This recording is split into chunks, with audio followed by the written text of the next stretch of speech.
uma regra que contém exceção é uma regra muito ruim para a criança. Uma criança de 3 anos, elas não devem ser expostas a regras que contêm exceções. Então, como era esse caso aqui, você só pode comer picolé às sextas-feiras. Uma criança de 3 anos, ela não sabe o que são sextas-feiras. Ela não sabe os dias da semana. Ela não sabe que passa 24 horas, depois mais 24 horas, depois mais 24 horas. Então, uma regra que contém exceção é uma regra muito ruim para a criança. E essa regra é uma regra que, na cabeça da criança, é uma regra aleatória. Ela não tem uma intenção educativa, que, como a gente sempre fala aqui, uma regra, uma rotina, ela tem que ter uma intenção educativa. Qual é a sua intenção em dizer que ela só come picolé às sextas-feiras? Então, a regra deveria ser: a gente não come doce. E, eventualmente, se ela comer doce, isso vai ser uma coisa eventual, que ela aí sim entenderá como exceção. Porque a regra na casa dela é: a gente não come doce durante a semana. Entende? Ou seja, na maioria dos dias é o que ela faz. Então, uma criança de 3 anos, ela está em busca de padrões e regras claras. Muito provavelmente o que aconteceu aqui foi que esse dia fosse um sábado, no dia anterior fosse sexta-feira, ela tomou o picolé e agora ela quer repetir o picolé. Por quê? Crianças de 3 anos, quando acontece uma exceção à regra, elas em geral veem a possibilidade e elas desejam que isso se repita, principalmente se toca num apetite sensível. Comer picolé é super gostoso. Então, é a mesma coisa, uma criança que não está acostumada a ver televisão, quando você mostra um filme para ela, ela vai passar a semana inteira te pedindo: posso assistir filme? Posso assistir filme? Posso assistir filme? Ou se começa a comer um chocolate: posso comer chocolate? E amanhã? Pode ser sobremesa? É normal que ela faça isso, porque abre-se uma possibilidade que é sensivelmente gostosa para ela, que ela quer repetir, tá? E daí você tem que voltar com a regra: na nossa casa a gente não come sobremesa. Isso só foi um dia por causa de uma determinada situação.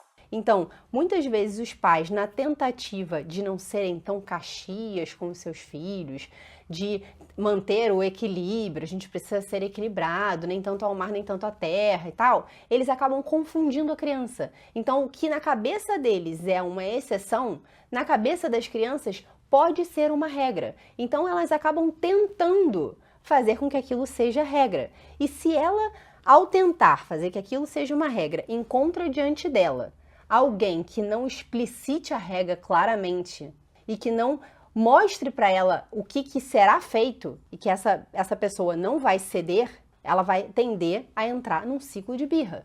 Então, se normalmente o que a mãe fala, ela cumpre, por exemplo: meu filho, olha, é o seguinte, a gente ontem comeu picolé, hoje a gente não vai comer picolé.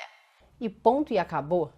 E, independente do choro que ela faça, a mãe não vai mudar de regra, ela não vai abrir exceções. Ela, então você vai comer um chocolate. Para tentar amenizar aquela regra, se ela está acostumada com isso, em geral, o tempo de choro ele vai diminuindo, porque ela entende que a minha mãe está cumprindo essa regra que é colocada na casa para o meu bem. Ou seja, aquela regra ela foi instituída não para que eu não coma picolé, mas porque esse é o meu bem e esse é o melhor. Mas de vez em quando, ou aconteceu da gente sair daquela regra, mas a gente voltou e a mãe falou: não, então a regra é essa, não esqueça, tá bom? Então você não vai sair disso. Acho que ficou claro, né? Então isso, o ponto 3.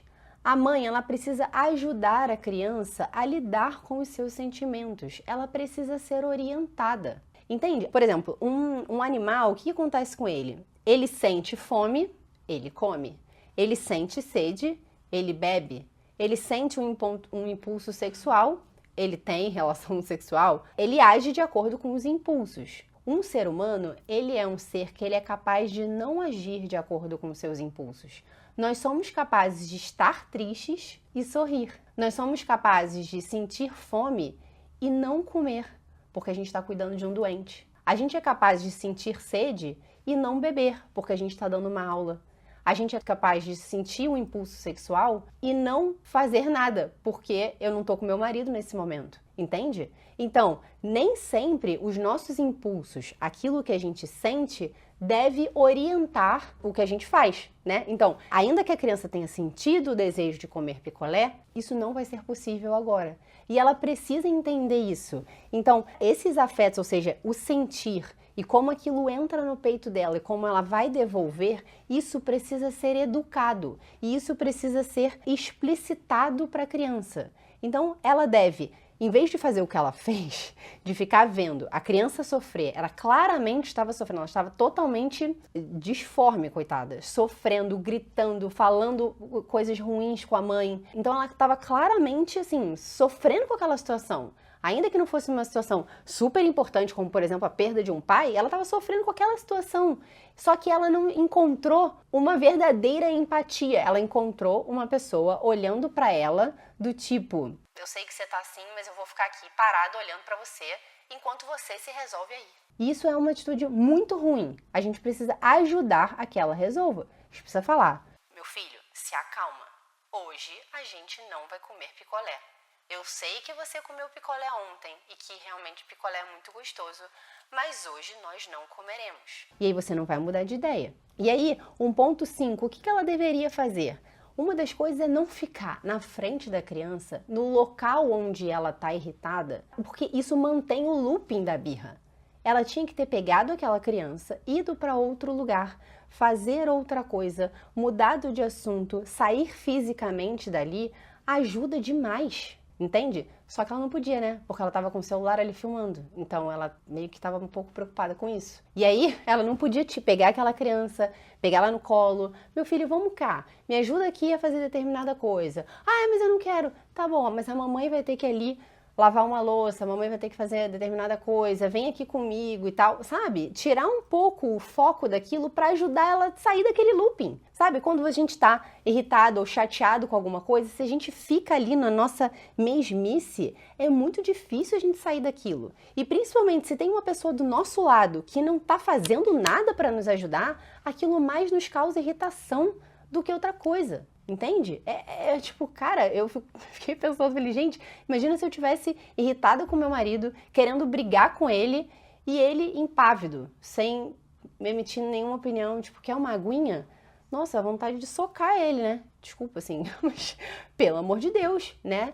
Não é pra gente fazer isso, a gente para de fato sentir empatia real e fazer alguma coisa. A mãe estava ali impotente, passando qual informação para a criança? Eu não sei como te ajudar, não sei como é que você vai resolver isso, que eu posso te fazer é dar uma aguinha, te oferecer um pequeno abraço, mas se você não quer, eu vou ficar assistindo aqui o seu show com essa cara aqui de paciente para que as pessoas vejam quão paciente eu tô. Então assim, a criança continua desorientada, ela não sabe o que ela deve sentir, o que ela deve fazer, né? Então você tem que de fato fazer o que eu falei, né? Orientar. Meu filho, assim não. A gente não vai comer picolé. Não adianta você chorar. A mamãe tá aqui. E na hora que a criança começou a ofender a mãe, de dizer que não gosta dela, que queria ir embora, que não queria estar ali com ela, a mãe deveria novamente orientar a afetividade da criança. E é necessário falar: meu filho, é o seguinte, todos os filhos amam as suas mães. Não adianta você pensar assim, não, tem filho que não ama a sua mãe. Gente, pelo amor de Deus, né? A gente tá educando uma criança e não trabalhando com exceções. Todos os filhos amam as suas mães. E você, como um bom menino, eu sei que você me ama. Mas você tá chateado com o que tá acontecendo. Você gostaria de tomar picolé, que realmente é bem gostoso. Mas você não pode agir assim. Xingar a mamãe não é a melhor coisa. E nem fugir. E você não vai fugir. A mamãe não vai deixar você fugir. Eu amo você. Então tenta se acalmar. E fala o tal do mantra que eu tenho falado com vocês. A gente não ofende a mamãe. Não se fala assim com mãe. Eu falo isso lá em casa várias vezes. Não se fala assim com mãe. A gente não pode tratar dessa maneira. Então isso não pode ser assim: ai, deixa ele extravasar, deixa ele fazer essa birra e xingar a mãe. Daqui a pouco some, isso faz parte do desenvolvimento. Não, isso está sendo absorvido ao caráter dele. Ele não pode falar assim com a mãe. Entende? Então tem determinadas coisas que elas precisam ter um limite. Gostou desse vídeo? Ele faz parte de uma das aulas que temos na comunidade Samia Marcilli. Se quiser ter acesso ao conteúdo, clica no link da descrição.